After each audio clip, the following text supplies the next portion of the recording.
back at it again in South Florida at Hard Rock here in Hollywood, Florida. I buy in for $2,500 at the 5-10 game and get into this first hand where I raise pocket jacks from early position over a straddle to $60. The small blind, who is a player I've been playing with now for about 2 years, maybe a little bit more, 3-bets me to $250. Now, I think this particular player is going to be 3-betting with a linear range out of the small blind. Basically, that means that I think he's going to be 3-betting a lot of his strongest hands, and he's probably not going to have too many bluffs. So I decided to just call here with pocket jacks. Don't really see too much point in putting in a 4-bet, given the fact that his range could be pretty strong of big overpairs, ace-king, ace-queen. We see an 8-high board, which is good for pocket jacks, but it's bad if he has pocket queens, kings, and aces. And when my opponent continues for $325, I'm actually not really liking this at all. I feel like it's very possible he could have those big overpairs that are beating us. He could also have ace-king of spades, ace-queen of spades, but I can't fold for this bet here on the flop.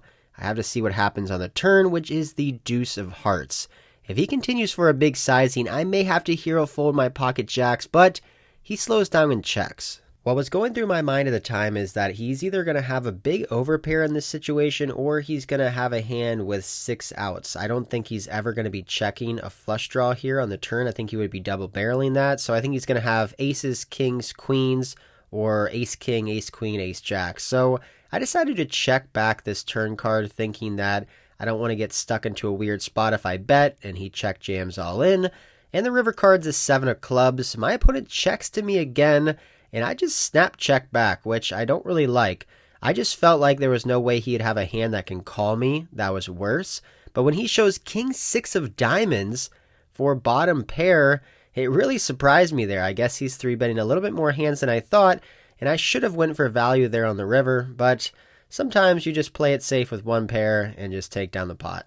The main reason I checked back the river is I have a lot of history with this opponent. I just felt like he would always have ace-high or king-high there after he checked twice. I didn't feel like he could ever call a bet, so I just decided to check, but I learned a little bit there. Next hand, I pick up pocket kings, I raise, and everybody folds.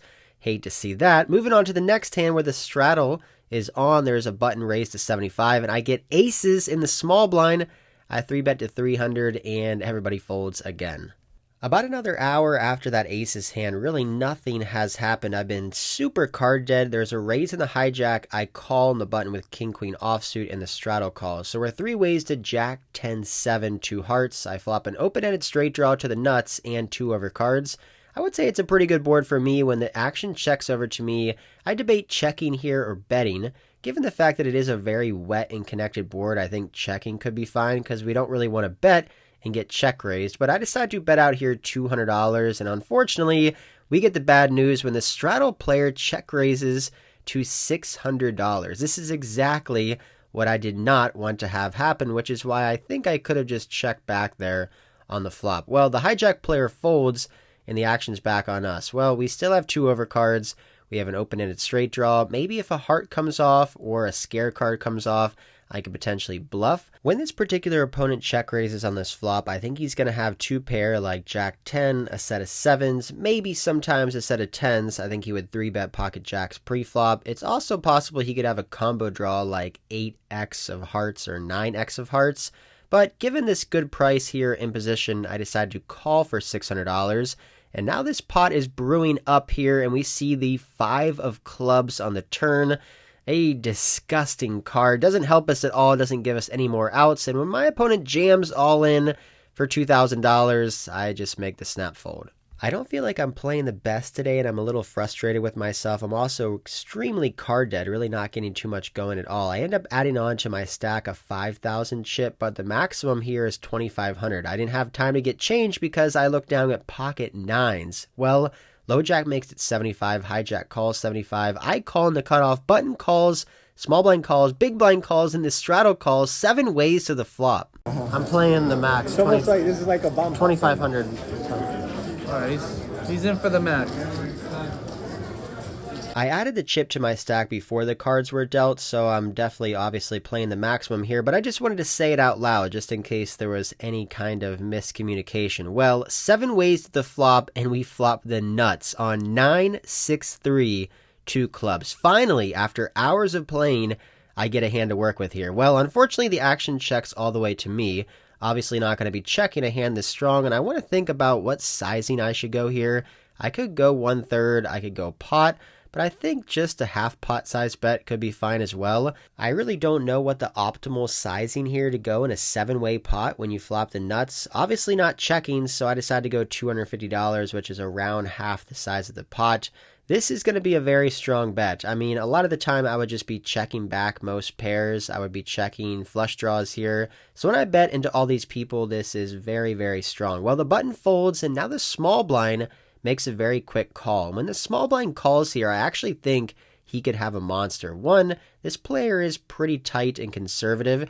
Given the fact that he called out of the small blind pre-flop, I think he's going to have a lot of pocket pairs, and once he calls here on the flop, I feel like it's possible he could have a set of 6s or 3s, or maybe a big combo draw like a straight draw and flush draw. So now we're heads up to the Jack of Hearts on the turn. This is a great card, an excellent card because it doesn't bring in any straights, doesn't bring in any flushes, and it's a card that I want to definitely continue to bet on. And now I go with an $800 bet on the turn, looking to set up a nice river jam of around $1,300. I also want to charge him the max if he has a hand like 7-8 of clubs, 4-5 of clubs, the ace-high flush draw, and obviously if he's got pocket 3s and 6s, I want to try to build this pot up so that I can easily get a double up here.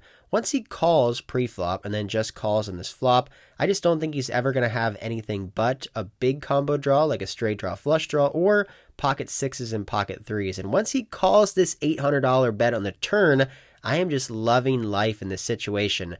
I'm almost positive he has a set, so we're looking for a clean river, which we do get. It's the deuce of diamonds. Now, it does bring in 4-5 for a straight, but I just don't think he's ever calling with a straight draw on the turn after I bet $800. Well, he checks over to me. I've got about $1,300 left in my stack. Feel like there's just one option here with pocket 9s.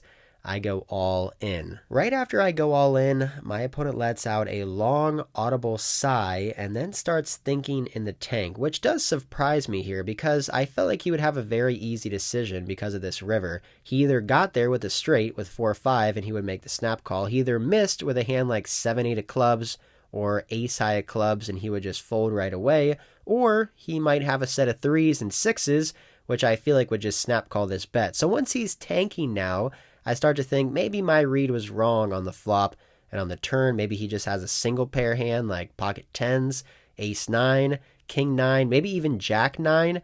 He's thinking forever. He looks very, very uncomfortable. He's looking over at me, and after about a minute and a half of thinking, he looks at me and says, "I have a set." After hearing this, I think to myself, well, what the fuck is taking so long? You got a set, just make the call, double me up, we can move on to the next hand. I actually cannot believe he's thinking this long here with a set, but I guess it makes sense. I mean, my line looks super, super strong. I bet into 6 people on the flop.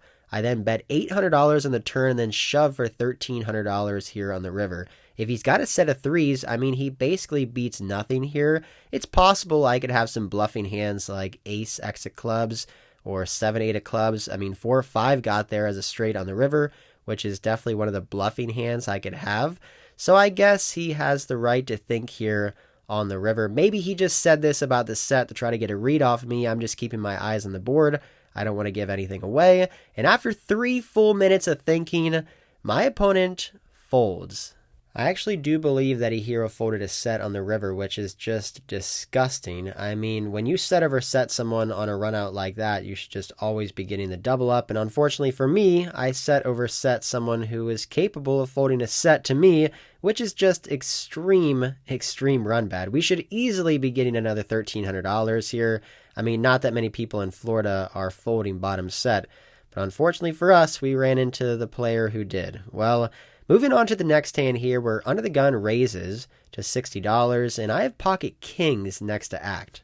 I decide to call $60 here with pocket queens and not 3-bet for 2 reasons. One, there's a lot of aggressive players next to act who have been 3-betting and 4-betting a lot at this table, and maybe if they see this dead money, they'll want to be aggressive and try to take this down, and we could be in a great spot if we could back 4-bet or even 5-bet jam all in. Also, there's a short stack player who's in the small blind who's been going all in like once or twice in orbit. So it would be a great situation if he would jam and then the under the gun player would call and I could put in a 4-bet. But unfortunately, that does not happen. When under the gun raises, I call, under the gun plus 2 calls, and the small blind calls. So we're 4 ways. Queen, 4, deuce, all hearts. A pretty good board. We have an overpair and the king high flush draw. I do have to tread a little bit lightly here. I have an overpair in a multi-way pot. There's 3 hearts. Definitely could be beat here by a flush, possibly a set of 4s or deuces. But when the action checks to me, I decide to bet small,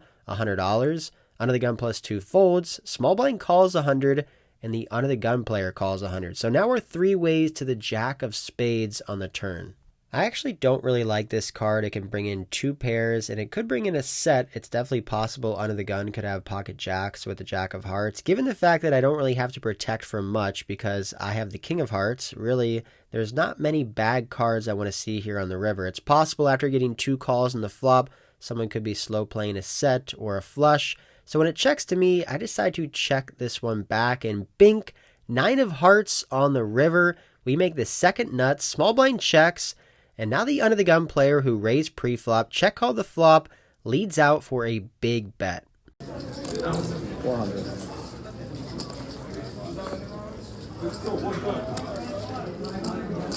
With the second nuts here, I pretty quickly make the call for $400. Small blind folds, and we get shown ace-king with the ace of hearts for the nut flush, and we lose this one, and I'm not happy.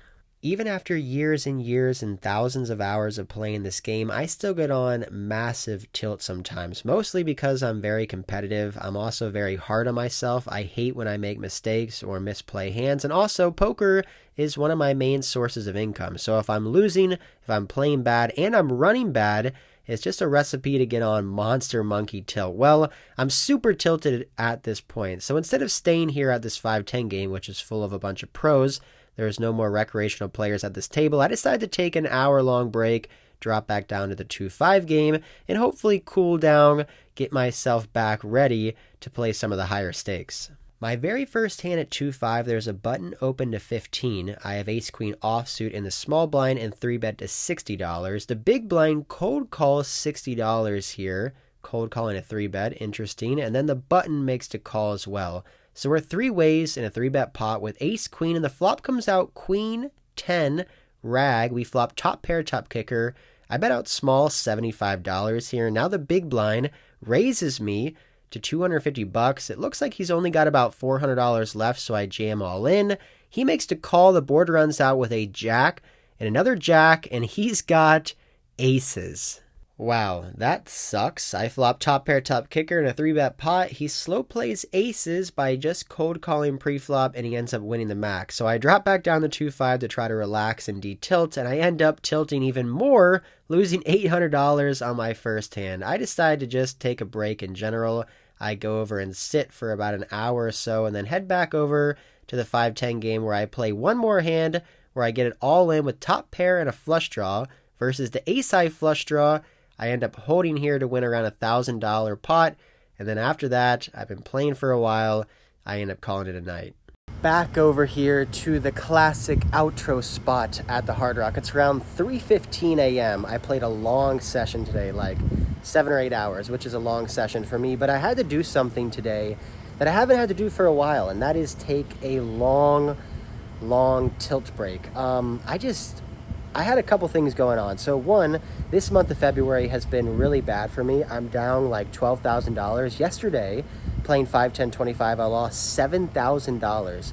So I've had some big swings, some big losses. Things really haven't been going my way. I also didn't really feel that great with how I played yesterday. Didn't really feel that great with how I was playing today. Kind of lost some value there with pocket jacks on my first hand. I got set over set, and my opponent folded on the river.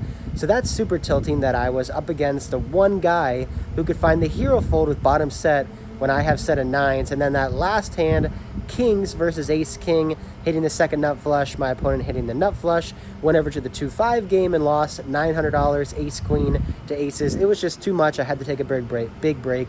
Wasn't happy with the way I was playing. Wasn't obviously excited about losing money. I was tilted, so I took a long break, and I've been encouraging you guys from day one that if you're feeling tilted, if you're feeling annoyed, if you're feeling steamed up, just take a break. It's easy. Go walk around, get a drink of water, get something to eat, go smoke. If you smoke, go take a phone call. I used to do this all the time back in the day. I would call up my dad at 1-2.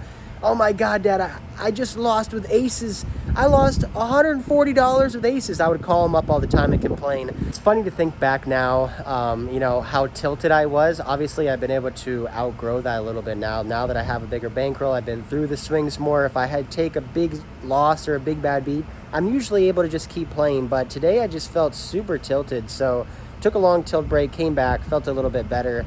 Ended up losing $500 on the day, so not too bad. Could have been worse. Still down a lot of money on the month, but we've been here before. I can get back out of this. I can have a big, $10,000 win, hopefully.